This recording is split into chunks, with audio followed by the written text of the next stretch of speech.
إن الحمد لله نحمده ونستعينه ونستغفره ونعوذ بالله من شرور أنفسنا ومن سيئات أعمالنا من يهده الله فلا مضل له ومن يضلل فلا هادي له وأشهد أن لا إله إلا الله وحده لا شريك له وأشهد أن محمدًا عبده ورسوله صلى الله عليه وعلى آله وصحبه وسلم تسليمًا كثيرا يا أيها الذين آمنوا اتقوا الله حق تقاته ولا تموتن إلا وأنتم مسلمون يا أيها الناس اتقوا ربكم الذي خلقكم من نفس واحدة وخلق منها زوجها وبث منهما رجالا كثيرا ونساء واتقوا الله الذي تساءلون به والأرحام إن الله كان عليكم رقيبا يا أيها الذين آمنوا اتقوا الله وقولوا قولا سديدا يصلح لكم أعمالكم ويغفر لكم ذنوبكم ومن يطع الله ورسوله فقد فاز فوزا عظيما أما بعد فإن خير الكلام كلام الله وخير الهدى هدى محمد صلى الله عليه وآله وسلم وشر الأمور محدثاتها وكل محدثة بدعة وكل بدعة ضلالة وكل ضلالة في النار قال الله جل شأنه في كتابه المجيد وما خلقت الجن والإنس إلا ليعبدون قابل احترام حاضرین جمعہ، معزز خواتین ملت، سب سے پہلے تمام تعریفیں ہر طرح کی بڑائی کبریائی اللہ رب ذوالجلال کے لیے لائق و زیبا ہے، جس نے ہم پر ہر قسم کی نعمتیں فرمائیں۔ بعدہ درود و سلام ہو نبی ہدیٰ محمد مصطفیٰ صلی اللہ علیہ وسلم کی ذات مبارکہ پر، جن پر درود و سلام اللہ کی رحمتوں برکتوں کے حصول کا ایک بہترین ذریعہ ہے۔ صلی اللہ علیہ وعلی آلہ وصحبہ وسلم تسلیما کثیرا۔ معزز حاضرین، ہماری زندگیوں کا مقصد عبادت ہے۔ اللہ تعالیٰ نے ہمیں ایک عظیم مقصد کی خاطر پیدا کیا، اور بلا شبہ یہ ایک یقینی بات ہے کہ دنیا میں انسان بھی اگر کوئی چیز بناتا ہے، کوئی چیز لیتا لاتا ہے، تو اس کا کوئی نہ کوئی مقصد ضرور ہوتا ہے۔ بالکل اسی اعتبار سے جب اللہ نے اتنی بڑی کائنات بنائی، دنیا میں بے شمار نعمتیں رکھیں، آسمان و زمین میں سب کچھ انسان کے لیے بنایا، تو یقیناً ایک عظیم مقصد کی خاطر اللہ تعالیٰ نے یہ تمام چیزیں پیدا فرمائی ہیں۔ اور کامیاب وہی ہوتا ہے جو اپنی زندگی کے مقصد کو، اپنے وجود کے مقصد کو سمجھ جائے اور اس کے مطابق اپنی زندگی گزارنے کی کوشش کرے۔ معزز حاضرین، اگر آپ کسی انسان کے ہاں مزدوری کرتے ہوں، کام کرتے ہوں، تو اس کے اپنے کچھ تقاضے ہوتے ہیں، اس کے اپنے کچھ مطالبے ہوتے ہیں۔ ان تقاضوں کے مطابق آپ کو کام کرنا پڑتا ہے، اس کے مطابق آپ اپنا وقت وہاں پہ گزاریں تو اجرت کے مستحق ہوتے ہیں، مزدوری کے مستحق ہوتے ہیں، اور اس کی نظر میں اچھے مزدور اور اچھے کام والے ثابت ہوتے ہیں۔ اور جو انسان کسی کے ہاں کوئی مزدوری کرے اور جس طریقے سے اس کا کام کرانے والا کام لینا چاہتا ہو ویسے کام نہ کرے تو ایسے مزدور، ایسے لوگ کبھی کامیاب نہیں ہوتے۔ بالکل یہی مثال ہے انسان کی۔ اللہ نے انسان کو ایک مقصد سے پیدا کیا، اگر وہ اس مقصد کے پیچھے لگا رہے، مقصد کے مطابق زندگی گزارنے کی کوشش کرے، اونچ نیچ انسان ہونے کے ناطے ضرور ہوگی، لیکن وہ اپنی زندگی کا مقصد اللہ کی رضا کو، اللہ کی عبادت کو بنا لے تو اونچ نیچ کی معافی کا اللہ نے وعدہ کیا ہے۔ اللہ ان بندوں سے راضی ہوتا ہے، غلطیاں معاف ہو جاتی ہیں، اور اللہ تعالیٰ تمام کا اجر و ثواب مکمل عطا کرتا ہے، بغیر کسی کمی کے مکمل اجر و ثواب کو مستحق ہو جاتا ہے۔ وَمَا خَلَقْتُ الْجِنَّ وَالْإِنسَ إِلَّا لِيَعْبُدُونَ، اللہ نے فرمایا کہ میں نے جنوں انسانوں کو عبادت کی خاطر پیدا کیا ہے۔ اور معزز حاضرین، عبادت کیا ہے؟ عبادت یہ ہے، جیسا کہ شیخ الاسلام ابن تیمیہ رحمہ اللہ نے فرمایا، العبادہ ہی اسم جامع لکل ما يحبه اللہ ویرضاہ من الاقوال والاعمال الظاہرة والباطنہ۔ عبادت کہتے ہیں ہر وہ چیز جو آپ اپنی زبان سے کہتے ہوں، اپنے دل میں عقیدے کے طور پر رکھتے ہوں، یا کوئی کام آپ کرتے ہوں، یہ تمام کی تمام چیزیں جس سے اللہ تعالیٰ راضی ہوتا ہو، اللہ تعالیٰ خوش ہوتا ہو، یہ تمام کے تمام ظاہری باتیں یا پھر باطنی عقائد، کیے جانے والے اعمال، یہ تمام کی تمام عبادتیں کہلاتی ہیں۔ معزز حاضرین، عام طور پر عبادت کا ایک مفہوم ہمارے ذہنوں میں ہوتا ہے، اور وہ کافی حد تک صحیح بھی ہے کہ نماز پڑھنا عبادت ہے، روزہ رکھنا عبادت ہے، زکوٰۃ دینا عبادت ہے، حج کرنا عبادت ہے، ذکر و اذکار کرنا عبادت ہے، قرآن کی تلاوت کرنا عبادت ہے، دعائیں مانگنا عبادت ہے، اللہ کے نام پہ قربانیاں کرنا عبادت ہے۔ عام طور پر ہمارے ذہنوں میں یہی باتیں رہتی ہیں کہ یہی عبادتیں ہیں۔ بلا شبہ، بغیر کسی شک کے، جن جن چیزوں کا میں نے تذکرہ کیا ہے تمام کی تمام عبادتیں ہی ہیں۔ اس میں کوئی شک نہیں ہے کہ نماز عبادت ہے، روزہ عبادت ہے، اس میں کوئی شک نہیں ہے کہ ذکر و اذکار عبادت ہے، تلاوت عبادت ہے، دعائیں عبادت ہیں۔ لیکن اگر کوئی بندہ یہ سمجھ بیٹھے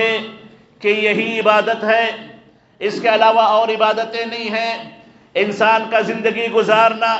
انسان کا اپنے ماں باپ کے ساتھ حسن سلوک کرنا، کسی انسان کا اپنے بیوی بچوں کے ساتھ حسن سلوک کرنا،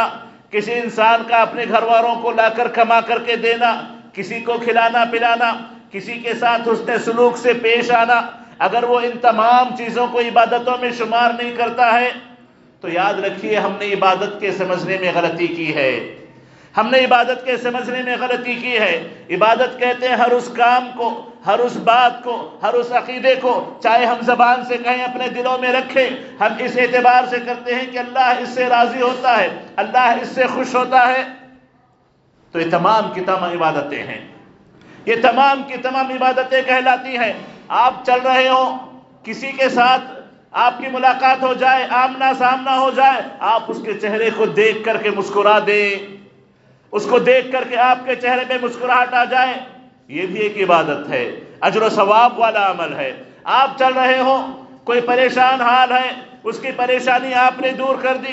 آپ جا رہے ہوں، راہ چلتے کوئی راہ میں راستے میں کوئی رکاوٹ پڑ گئی ہو، کوئی پتھر پڑا ہو، کوئی گندی چیز پڑی ہو، آپ نے راستے سے دور کر دیا، یہ تمام کی تمام عبادتیں ہیں، اور یہ تمام کے تمام اجر و ثواب کے انسان کو مستحق بناتی ہیں۔ معزز حاضرین، نبی کریم علیہ السلام نے مسلمان کی تعریف کرتے ہوئے کہا تھا کہ مسلمان وہ ہوتا ہے کہ جس کے نہ ہاتھ سے کسی کو تکلیف پہنچتی ہے نہ زبان سے کسی کو تکلیف پہنچتی ہے، وہ مسلمان ہے جو لوگوں کے لیے سلامتی کا باعث بنتا ہے۔ مسلمان وہ ہوتا ہے جس کے ہر عمل سے، ہر قول سے، ہر بات سے دوسروں کو فائدہ پہنچتا ہے، اور اللہ کو زیادہ پسندیدہ وہی ہے، اللہ کی نظر میں زیادہ افضل وہی ہے جو دوسروں کے حق میں بہتر ہو، دوسروں کے لیے نفع بخش ہو، اپنے سے دوسروں کو فائدہ پہنچائے۔ معزز حاضرین، ایک مسلمان کی زندگی مکمل عبادت ہو سکتی ہے۔ عبادتیں ہم صرف عبادتوں کے حد تک، نماز روزے کی حد تک نہ رکھیں۔ بزرگ ہو، گھر کا بڑا ہو، اپنے چھوٹے بچوں کے ساتھ، اپنے بچوں کے ساتھ، اپنے پوتروں نوازوں کے ساتھ حسن سلوک کرے، ان کی زندگی کا خیال رکھے، ان کی پڑھائی کا خیال رکھے، کھانے پینے کا خیال رکھے، ان کی صحت کا خیال رکھے۔ ان تمام پر اجر و ثواب کا اللہ کے ہاں مستحق وہ ہوتا ہے۔ گھر کی عورت گھر کو سجا سنوار کے رکھے، گھر کو پاک و صاف رکھے، گھر کا مکمل خیال رکھے، شوہر کے کھانے پینے کا خیال رکھے، اس کے کپڑوں کا خیال رکھے، اس کی صحت کا خیال رکھے، اپنے بچوں کی تربیت صحیح طور پہ کرنے کی کوشش کرے، ان کی دارو دوا کا خیال رکھے، مکمل لے کے گھر کے مکمل تمام ذمہ داریوں کا صحیح طور پر وہ خیال رکھے۔ یہ تمام کی تمام اس کے حق میں عبادات ہوتی ہیں، یہ تمام کے تمام اس کے حق میں اجر و ثواب کا باعث ہوتی ہیں۔ ہم صرف نماز روزے کو عبادت سمجھ کر کے اپنی بقیہ زندگی کو ایسے ہی گزار دیں، یہ بہت بڑی غلط فہمی ہوگی۔ معزز حاضرین، مزدور لوگ، کام کرنے والے فیکٹریز میں جا کر کے، چاہے جہاں وہ جاب کرتے ہوں، چاہے وہ اپنا بزنس کرتے ہوں، چاہے وہ اپنی دکان کھول کے بیٹھتے ہوں، چاہے ان کا جو بھی کمائی کا ذریعہ ہو، اگر وہ اس نیت سے کماتے ہیں کہ اپنے بیوی بچوں کو کھلا سکیں، بیوی بچوں کو اللہ کی نعمتیں لا کے دے سکیں، بیوی بچے دوسروں کے سامنے ہاتھ پھیلانے والے نہ بنیں، یہ اس کا عمل بھی اللہ تعالیٰ کے راستے میں شمار ہوگا۔ معزز حاضرین، ایک مرتبہ نبی کریم علیہ السلام اپنے صحابہ کے ساتھ بیٹھے ہوئے تھے، صحابہ کے ساتھ بیٹھے ہوئے تھے، ایک آدمی کا گزر ہوا، بڑا تندرست تھا، صحت مند تھا۔ صحابہ نے جب اسے دیکھا کہ کیا ہی تندرست آدمی ہے، صحت مند آدمی ہے، کہا کہ کاش کہ اس نے اپنی صحت اللہ کے راستے میں لگائی ہوتی، کاش اس نے جہاد میں اس بدن کو لگایا ہوتا، اپنی صحت کو لگایا ہوتا۔ تو نبی کریم علیہ السلام نے اپنے صحابہ سے کہا کہ تمہیں کیا پتا، ہو سکتا ہے وہ جا کر کے کچھ کما کر کے اپنی ماں کو لا کے کھلا رہا ہو سکتا ہے وہ جا کر کے کما کر کے اپنے بیوی بچوں کو کھلا رہا ہو۔ اگر وہ جا کر کما کے اپنے بیوی بچوں کو بھی کھلائے تو یہ بھی اللہ کے راستے میں ہے، یہ بھی اللہ کے راستے میں ہے۔ جیسے جہاد کرنا اللہ کے راستے میں ہے، ویسے بیوی بچوں کو کما کر لا کر دینا بھی اللہ تعالیٰ کے راستے میں شمار ہوتا ہے۔ تو معزز حاضرین، ہمیں اپنی زندگی کے مقصد کو سمجھنا چاہیے، ہمیں اپنی زندگی کے مقصد کو سمجھنا چاہیے۔ اللہ تعالیٰ نے زندگی بڑی آسان رکھی، دین کو بڑا آسان بنایا۔ اللہ نے دین کو اتنا آسان بنایا کہ کوئی ان پڑھ سے ان پڑھ انسان بھی بڑی آسانی سے اس پر عمل کر سکتا ہے، اپنے آپ کو دیندار بنا سکتا ہے، اگرچہ کہ وہ الف با پڑھنا بھی نہ جانتا ہو، اگرچہ کہ الف با پڑھنا بھی نہ جانتا ہو، لیکن اگر دین پر عمل کرنا چاہے تو الحمدللہ اللہ نے دین اتنا آسان بنایا ہے کہ بڑی آسانی کے ساتھ وہ عمل کر سکتا ہے۔ معزز حاضرین، ہمارے نبی محمد رسول اللہ علیہ السلام لکھنا پڑھنا جانتے نہ تھے، نہ آپ کو لکھنا آتا تھا، نہ آپ کو پڑھنا آتا تھا، اور اللہ کے نبی نے یہ بھی کہا اِنَّا أُمَّةٌ أُمِّيَّةٌ،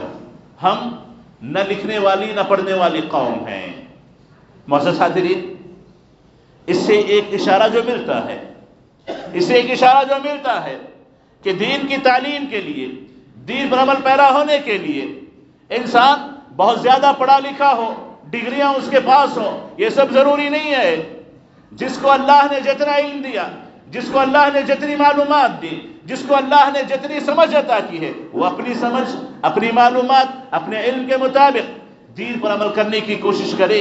جو چیزیں نہ جانتا ہو علماء سے معلوم کرے، آ کر کے سیکھ لے۔ یاد رکھے، دین پر عمل کرنا بڑا آسان ہوتا ہے،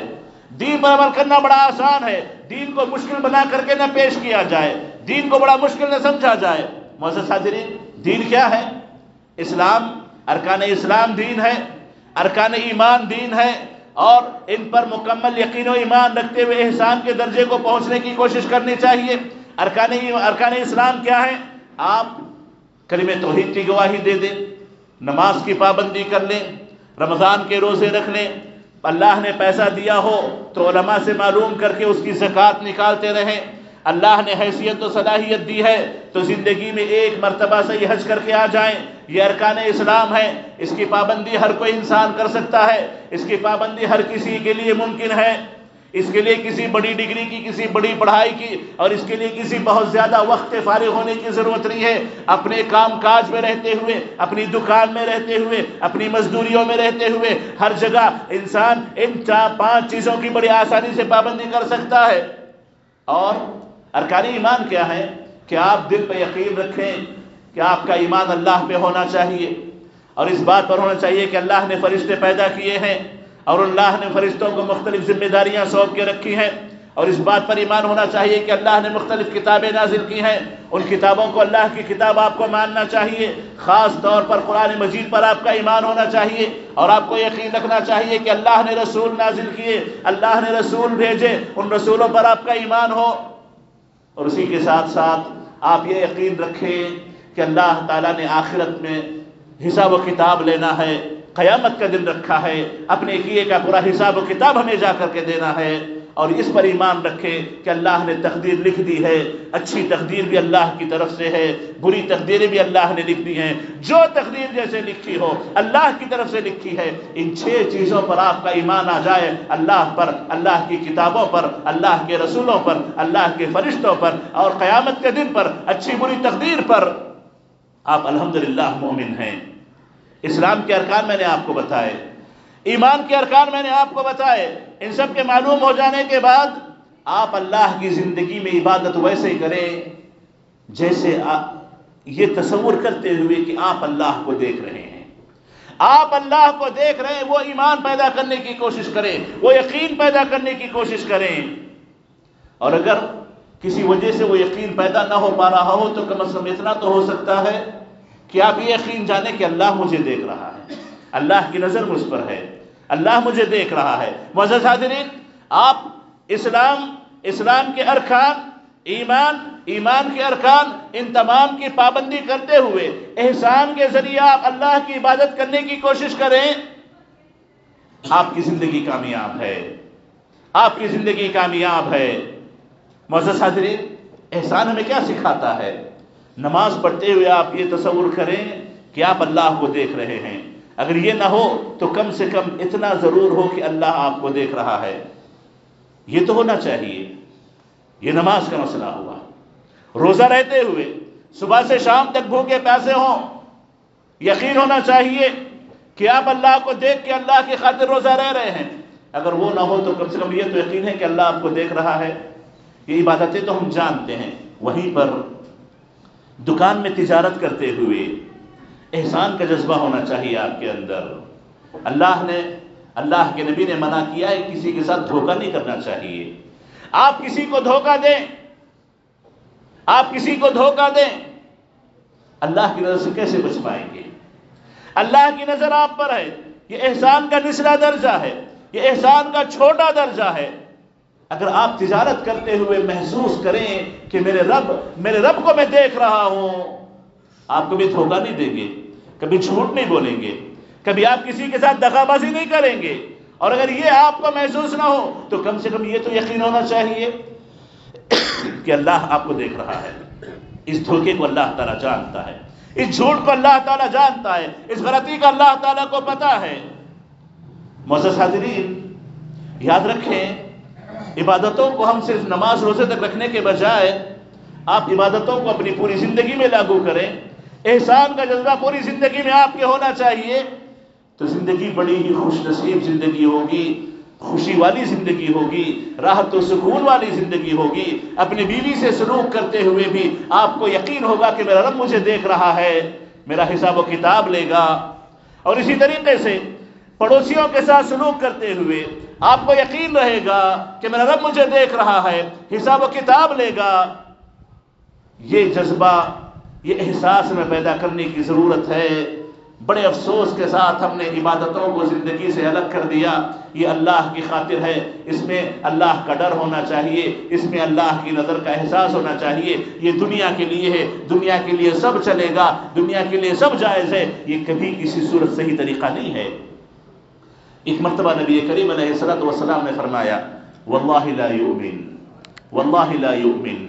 واللہ لا یؤمن، قسم اللہ کی مومن نہیں ہے وہ، مومن نہیں ہے وہ، مومن نہیں ہے وہ۔ تین مرتبہ اللہ کی قسم کھا کے کہا کہ وہ بندہ مومن ہو ہی نہیں سکتا۔ صحابہ نے پوچھا کہ یا رسول اللہ کون ہے جو مومن نہیں ہے، جو اتنا بدنصیب ہے کہ ایمان والا نہیں ہے، کون ہے؟ تو نبی کریم علیہ الصلوۃ والسلام نے کہا من لا یأمن جارہ بوائقہ، کہ جس آدمی کے پڑوسی اس کی تکلیف سے محفوظ نہ ہوں، جس آدمی سے دوسروں کو تکلیف پہنچتی ہو، پڑوسیوں کو تکلیف پہنچتی ہو، وہ مومن نہیں ہو سکتا۔ وہ مومن نہیں ہو سکتا جو اپنے پڑوسیوں کو تکلیف پہنچائے۔ معزز حاضرین، یہاں پر اللہ کے نبی نے ایمان کی نفی کی ہے، مومن نہیں ہو سکتا، مومن نہیں ہو سکتا۔ اللہ کے نبی نے ایمان کی جو نفی کی ہے وہ اس کے نماز نہیں پڑھنے کی وجہ سے نہیں ہے، روزہ نہیں رکھنے کی وجہ سے نہیں ہے،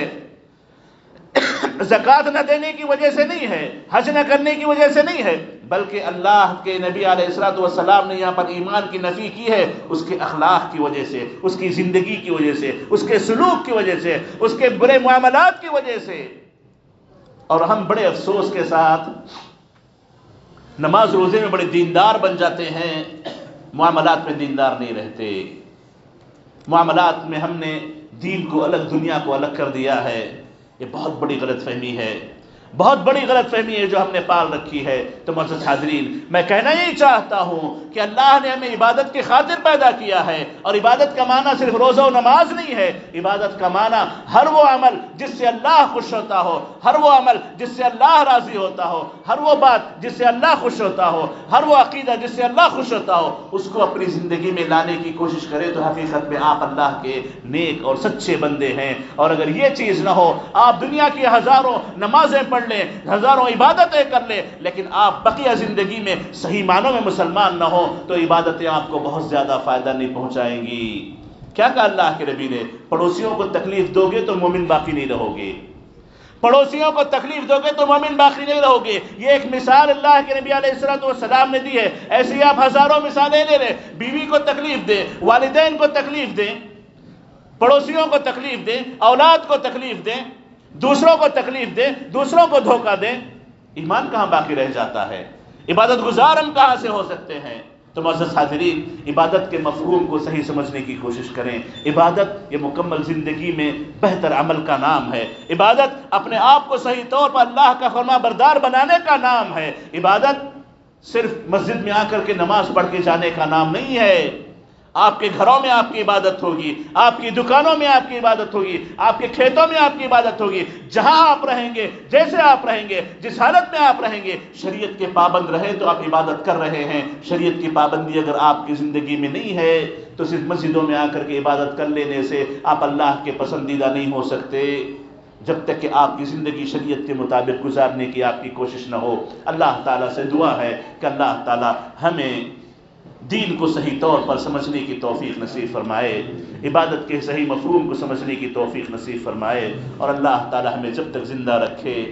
صحیح معنوں میں مسلمان بنا کر کے زندہ رکھے، اور جب موت دے تو اللہ تعالی ہمارا خاتمہ بالخیر فرمائے، سوء خاتمہ سے اللہ ہماری حفاظت فرمائے، آمین۔ اقول قولی ھذا واستغفر اللہ لی ولکم من کل ذنب فاستغفروہ انہ ھو الغفور الرحیم۔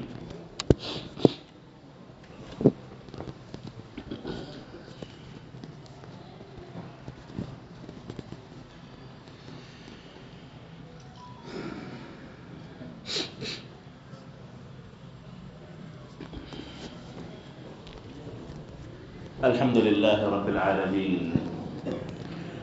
والصلاة والسلام علی نبینا محمد وعلى آلہ وصحبہ اجمعین ومن تبعہم بإحسان الى یوم الدین، اما بعد۔ معزز حاضرین، آج 24 ذوالقعدہ ہے، 5 یا 6 دن باقی ہیں کہ ذوالقعدہ کا مہینہ ختم ہو جائے گا، ذوالحجہ کا مہینہ شروع ہو جائے گا، ذوالحجہ کا مہینہ بڑا ہی بابرکت مہینہ ہے، اور خاص طور پر ذوالحجہ کے پہلے 10 دن بڑے ہی افضل دن ہیں، بڑے ہی بابرکت دن ہیں۔ ان دنوں کی نیکیاں اللہ کو بہت پسند ہیں۔ نبی کریم علیہ الصلوۃ والسلام نے فرمایا کہ ان دنوں میں اگر کوئی بندہ چھوٹی سی بھی نیکی کر لے، چھوٹی سی بھی نیکی کر لے، یعنی 1 ذوالحجہ سے لے کر کے 10 ذوالحجہ تک، 1 ذوالحجہ سے لے کر کے قربانی کے دن تک اگر کوئی بندہ چھوٹی سی بھی نیکی کر لے، اللہ کے نبی علیہ السلام فرماتے ہیں کہ وہ نیکیاں اللہ کو بہت زیادہ پسند ہیں، اس کے مقابلے کوئی نیکی نہیں کر سکتی، بڑی سے بڑی نیکیاں اس کا مقابلہ نہیں کر سکتی، اتنی زیادہ وہ نیکیاں اللہ کو پسند ہیں جو 1 ذوالحجہ سے 10 ذوالحجہ کے درمیان کی جاتی ہیں۔ صحابہ نے جب سنا تو کہا کہ یا رسول اللہ، جہاد تو بہت بڑی قربانی ہے، اللہ کے راستے میں جہاد کرنا، اپنی جان ہتھیلی پہ لے کر کے نکل جانا، اپنے مال و متاع کو اللہ کے راستے میں قربان کر دینا، یہ تو بہت بڑا عمل ہے، کیا اتنا بڑا عمل بھی ان دنوں میں کی جانے والی نیکی کی برابری نہیں کر سکتا؟ تو نبی کریم علیہ السلام نے کہا کہ نہیں، اللہ کے راستے میں بندہ جہاد بھی کر لے تب بھی ان دنوں میں کی جانے والی نیکی کی برابری نہیں ہو سکتی۔ پھر اللہ کے نبی نے کہا کہ ہاں، اگر کوئی اپنی جان قربان کر دیا ہو، اگر کوئی شہید ہو گیا ہو، تو ہو سکتا ہے وہ بندہ اللہ کو اس آدمی کے مقابلے زیادہ پسند ہوگا جو ان 10 دنوں میں کوئی نیکی کا کام کر لے۔ تو معزز حاضرین، اتنے افضل دن آنے والے ہیں، اتنے بہترین دن آنے والے ہیں۔ جیسا میں نے کہا آج 24 تاریخ ہے، 5 دن اور گن لیں آپ، 29 تاریخ ہو سکتا آخری ہو یا 30 کا ہو سکتا مہینہ ہو، تو اس کے بعد کے مکمل 10 دن بڑے افضل دن ہیں، بڑے مبارک دن ہیں۔ اللہ کو ان دنوں میں نیکیاں بڑی پسند ہیں، ان دنوں میں نیکیاں کریں، خیر کے کام کریں، اور سب سے بڑا خیر کا کام یہ ہے کہ اللہ کے فرائض کی پابندی کریں، اللہ کے فرائض کی پابندی کریں۔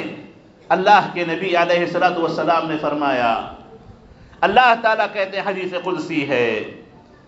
کہ جو بندہ اعمال کرتا ہے ان اعمال میں سب سے زیادہ پسند مجھے وہ عمل ہے جو میں نے بندے پہ فرض کیا ہو اور وہ فرض کی ادائیگی کر رہا ہو، میں نے بندے پر واجب کیا ہو اور وہ بندہ واجب ادا کر رہا ہو، ایسا عمل مجھے سب سے زیادہ پسند ہے، یہ عمل مجھے سب سے زیادہ پسند ہے، اللہ تعالیٰ فرماتے ہیں۔ تو معزز حاضرین، اللہ نے کئی فرائض ہم پہ واجب کیے ہیں، جیسا میں نے خطبے کی ابتدا میں کہا کہ اللہ نے ہمیں عبادت کے لیے پیدا کیا، اللہ نے ہمیں عبادت کے لیے پیدا کیا، اور عبادت کا مفہوم، عبادت کا مطلب ہم صرف نماز روزہ نہ سمجھ بیٹھے۔ عبادت کا مقصد آپ کی زبان سے نکلنے والے جو بھی کلمات خیر کے ہوں وہ بھی عبادت ہے،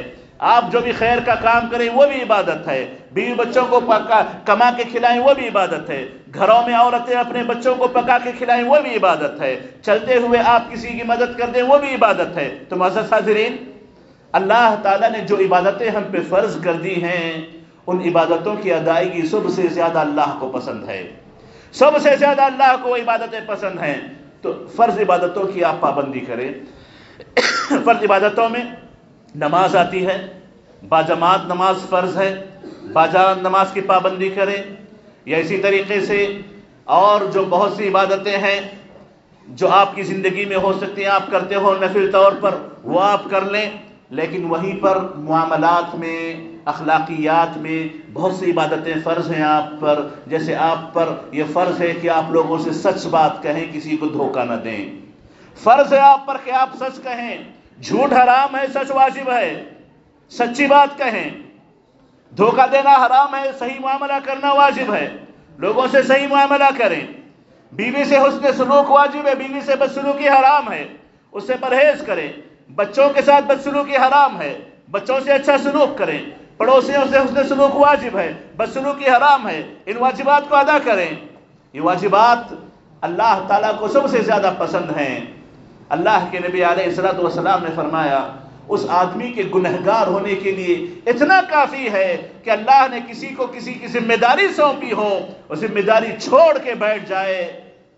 ذمہ داری چھوڑ کے بیٹھ جائے، یہ اس کے گنہگار ہونے کے لیے کافی ہے۔ اللہ نے ہر ایک کو ذمہ دار بنایا ہے، مرد بھی ذمہ دار ہیں، عورتیں بھی گھروں کی ذمہ دار ہیں۔ اپنی ذمہ داروں کی ادائیگی، اپنی ذمہ داریوں کی ادائیگی یہ سب سے بڑا واجب ہے، اس کی پابندی کریں، نفل نمازیں پڑھ لیں، بیوی بچوں سے بدسلوکی کریں، نفل نمازیں پڑھ لیں، تجارتوں میں غبن کریں، نفل نمازیں پڑھ لیں، جھوٹے کاروبار کریں، نفل نمازیں پڑھ لیں، آ کر کے دوسروں سے غلط سلط باتیں کریں، غیبتیں کریں، بہتان باندھیں، یہ عبادتیں نہیں کہلاتی، یہ عبادتیں نہیں کہلاتی۔ معزز حاضرین، عبادت کے مفہوم کو سمجھتے ہوئے ان 10 دنوں میں جو واجبات آپ پر ہیں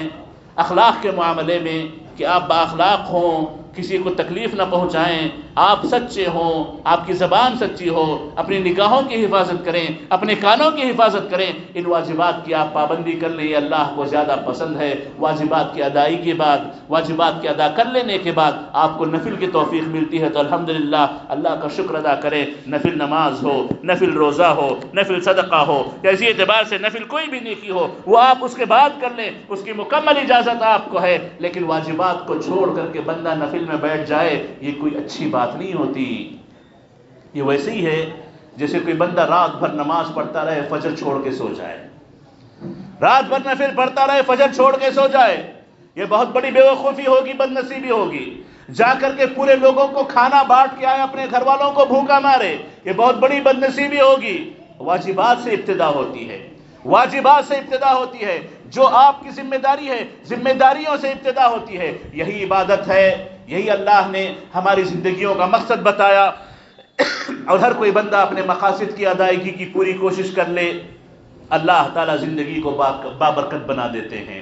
اللہ تعالیٰ زندگیوں کو سکون عطا کرتے ہیں۔ ہماری زندگیوں میں سکون نہ ہونے کی ایک بڑی وجہ یہ ہے کہ ہم نے اپنی زندگی کے مقصد کو صحیح طور پہ سمجھا نہیں ہے، ہم نے اپنی زندگی کے مقصد کو صحیح طور پہ سمجھا نہیں ہے۔ غیر مسلموں کی طرح ہم نے کچھ عبادات کو اللہ کے ساتھ خاص کر دیا، باقی پوری دنیا ہم نے اپنے لیے حلال کر لی، جھوٹ بھی حلال، دھوکہ بھی حلال، ہر قسم کی غلط سلط چیزیں بھی حلال، بس نماز کی فلاں چیزوں کی پابندی کر لیں، باقی دنیا میں آپ جو کرتے پھریں یہ بالکل غلط طریقہ ہے جو ہم نے دین کے تعلق سے سمجھ بیٹھا ہے، یہ غیر مسلمانوں کا طریقہ ہے۔ ان کے دین ان کے کچھ عبادتوں کی حد تک ہوتے ہیں، پوری زندگی کو شامل نہیں ہوتے۔ دین اسلام پوری زندگی کو شامل ہے، دین اسلام پوری زندگی کو شامل ہے۔ جب اللہ کے نبی بنا کے بھیجے گئے، اللہ کے نبی سب ان کو سکھاتے تھے، سب ان کو بتاتے تھے، صحابہ کو ہر چھوٹی بات سے چھوٹی بات آپ سکھایا کرتے تھے، تو اللہ کے نبی کے صحابہ اس کو سیکھتے، اس کو لکھتے، اس کی حفاظت کرتے۔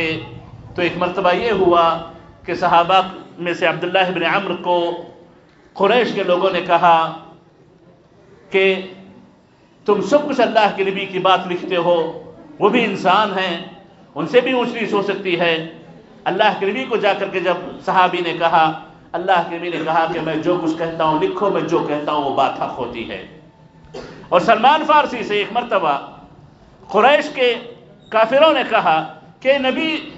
تمہارا کیسا ہے، تمہیں سب کچھ سکھاتا ہے، قضاء حاجت کے پیشاب پاخانہ کرنے کے آداب بھی تمہیں سکھاتا ہے، یہ کیسا نبی ہے، سب کچھ تمہیں سکھاتا ہے۔ تو اللہ کے نبی سے جا کر کہنے لگے کہ کفار یہ کہہ رہے ہیں، کفار یہ کہہ رہے ہیں کہ نبی ہے اور پیشاب پاخانے کے طریقے سکھاتا ہے، اتنا بڑا رسول ہو کر کے۔ تو اللہ کے نبی نے کہا ہاں ان کو بتاؤ کہ میں یہ بھی سکھاتا ہوں کہ پیشاب پاخانہ کرتے ہوئے کبھی سیدھے ہاتھ سے استنجا نہیں کرنا چاہیے، اور یہ بھی سکھاتا ہوں کہ جب استنجا کرو تو وطر میں کرو، 3 5 7،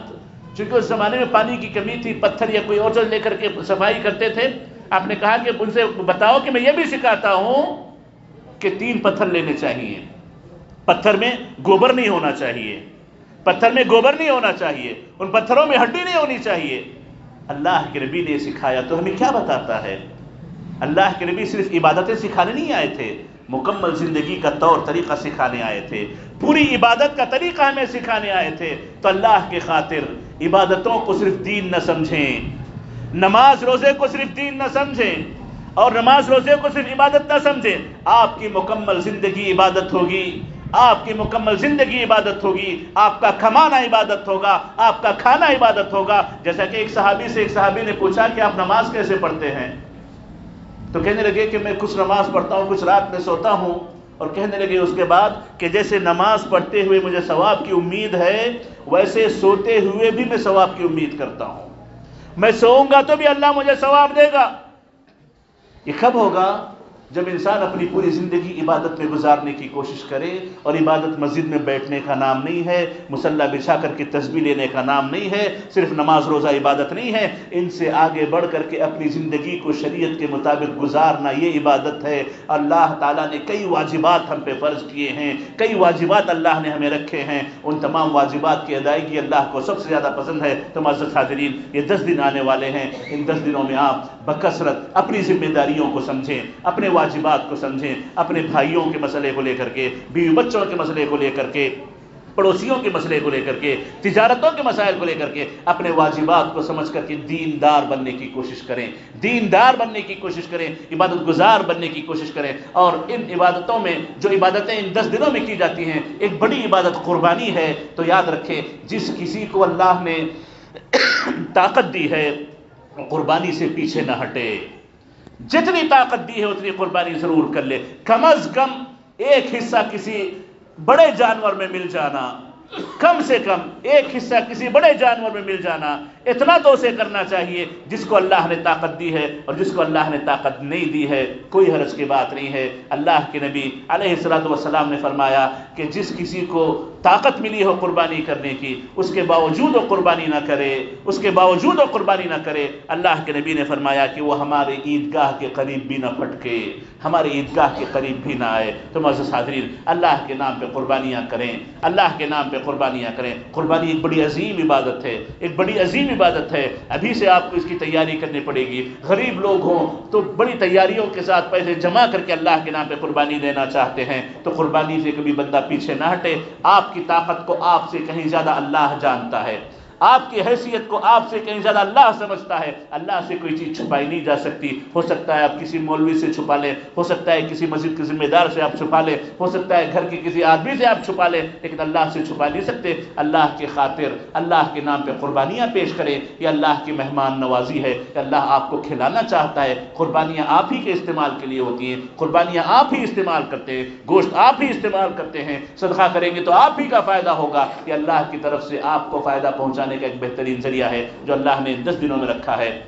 اللہ تعالیٰ سے دعا ہے کہ اللہ تعالیٰ ہمیں دین کو صحیح طور پر سمجھ کر کے اس پر عمل پیرا ہونے کی اللہ ہمیں توفیق نصیب فرمائے، اور اللہ تعالیٰ ہمیں جب تک زندہ رکھے ایک سچا پکا مسلمان بنا کر کے زندہ رکھے۔ اور اللہ تعالیٰ جو آنے والے 10 دن ہیں، ان 10 دنوں میں ہمیں سب سے پہلے تو زندگی نصیب فرمائے، اور اللہ تعالیٰ ان دنوں میں ہمیں خیر کے کام کرنے، بھلائیوں کے کام کرنے کے اللہ تعالیٰ ہمیں توفیق نصیب فرمائے، اور اللہ تعالیٰ ان نیکیوں کو جو کچھ ہمیں توفیق مل جائے اللہ اسے قبول فرمائے۔ آمین۔ ربنا لا تؤاخذنا ان نسینا او اخطأنا، ربنا ولا تحمل علينا اصرا كما حملته على الذين من قبلنا، ربنا ولا تحملنا ما لا طاقة لنا به، واعف عنا واغفر لنا وارحمنا انت مولانا فانصرنا على القوم الكافرين، ربنا آتنا في الدنيا حسنة وفي الآخرة حسنة وقنا عذاب النار۔ إن الله وملائكته يصلون على النبي يا أيها الذين آمنوا صلوا عليه وسلموا تسليما، اللهم صل على محمد وعلى آل محمد كما صليت على إبراهيم وعلى آل إبراهيم إنك حميد مجيد، اللهم بارك على محمد وعلى آل محمد كما باركت على إبراهيم وعلى آل إبراهيم إنك حميد مجيد، وارض اللهم عن الخلفاء الأربعة أبي بكر وعمر وعثمان وعلي وعن الصحابة أجمعين، وعنا معهم بعفوك وكرمك يا أكرم الأكرمين۔ إن الله يأمر بالعدل والإحسان وإيتاء ذي القربى وينهى عن الفحشاء والمنكر والبغي يعظكم لعلكم تذكرون، اذكروا الله يذكركم واشكروه على نعمه يزدكم ولذكر الله أكبر والله يعلم ما تصنعون۔